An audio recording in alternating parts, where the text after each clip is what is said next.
All right, everyone. Now we're going to find for an angle in right triangles, right? So this isn't something that we found, we haven't discussed yet, right?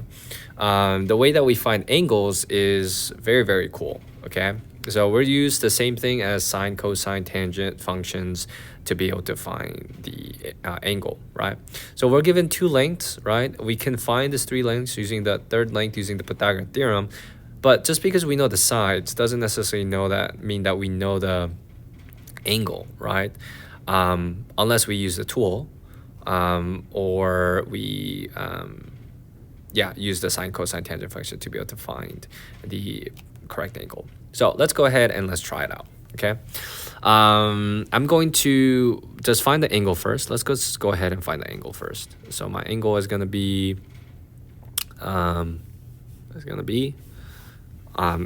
opposite over adjacent over hypotenuse. So adjacent over hypotenuse, and that's going to be cosine. Cosine is adjacent over hypotenuse, and then which is currently we're going to call this x, right? So we're going to say cosine x is equal to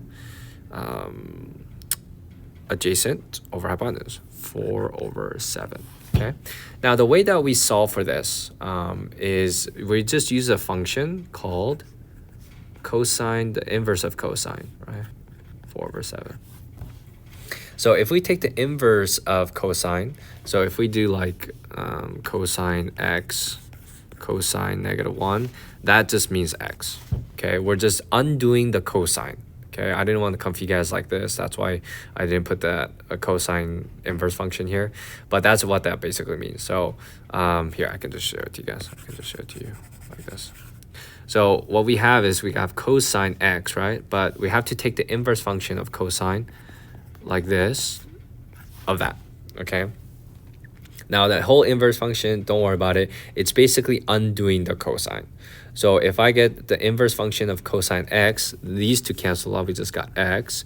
And then I take the inverse cosine on both sides, right? Because whatever I do to one side, I have to do the other side. And we just have cosine, inverse of cosine, 4/7, okay? So let's go ahead and let's try this one, right? We got, so we got cosine, inverse of cosine, 4/7, 4/7. What? That's crazy. 4/7, okay? And so we got 55.15. So we got x is equal to 55.15, which means that this is 55.15 degrees. Okay, let's see if this is true. Okay, so we're gonna use a tool function, but in order for us to use a tool function, we need to also find BC. So we're gonna do 4 squared. All right, 4 squared plus, we're gonna call this, I don't know, let's call it z. Z squared is equal to 7 squared. So 4 squared is 16 plus z squared is equal to 49. Subtract 16 on both sides, and we got z squared equals to 33. And then take the square root, and then we got z is equal to square root of 33. And then square root of 33, square root of 33 is about 5.744. That's about 5.744. But before we move on, let's see if this is correct. 55.15. So we're gonna go 55.15, and that's right, okay?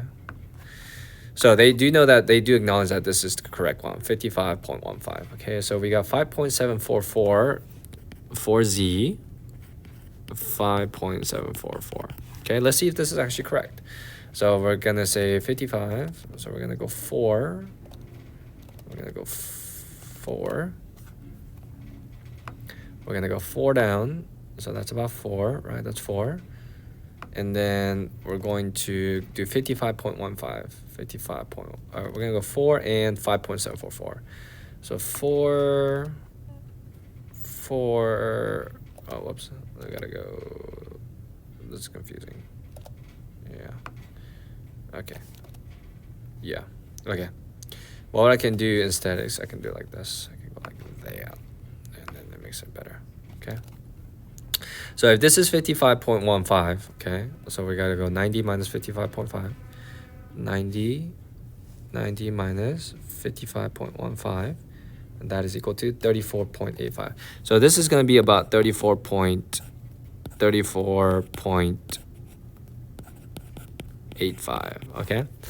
So we're going to do 34.85 for this one, 34.85, and then we're going to get 4 as a length, or 4 as a height, so 4 as a height, and then we're going to get 34.85, 34.85, 34.85, yeah, okay, 34 point 34.87, that's good, okay? So that's 4, right? And then it's got to be 5.744, and then we go 5.744, voila, 5.744. And then this, therefore, this right here, angle is 55.15.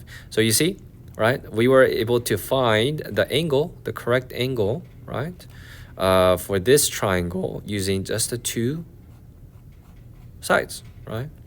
And that's the power of cosine tangent function, right? You're able to find the exact, right,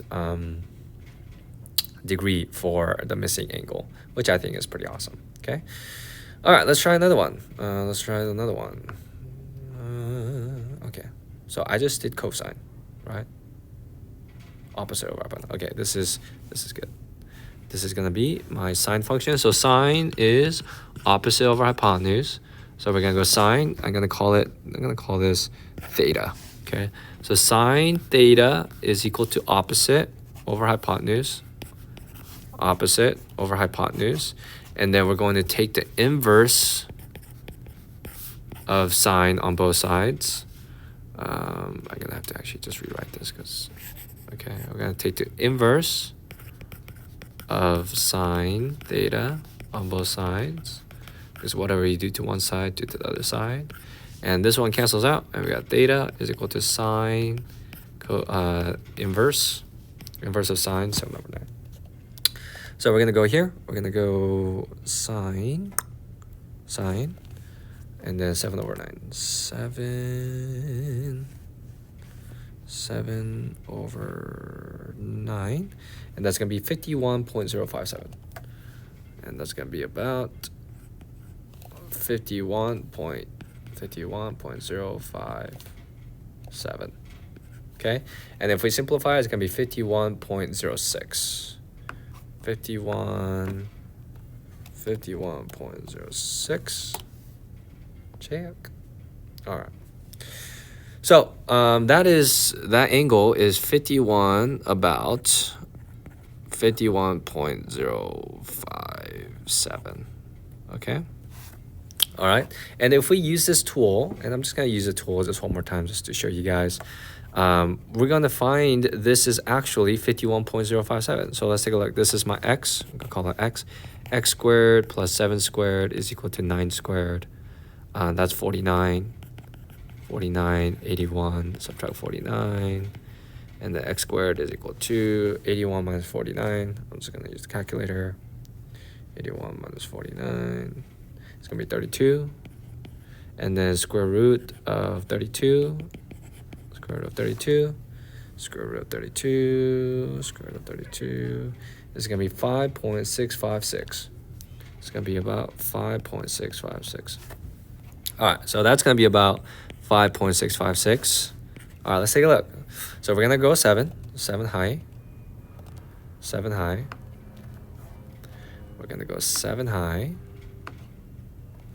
And then we're gonna go 5.65 for x. 5.65, 5.65, 7. 5.65 for x, and then let's take a look. 51.057, 51.0.91. See, you see that? Cool, huh? We're able to find this angle, right? Just using these 2 sides, using the sine function. I think that's super cool. Anyway, so that's how you basically do these problems. If you have any questions, please let me know, and I'll see you guys in the next video. Bye bye.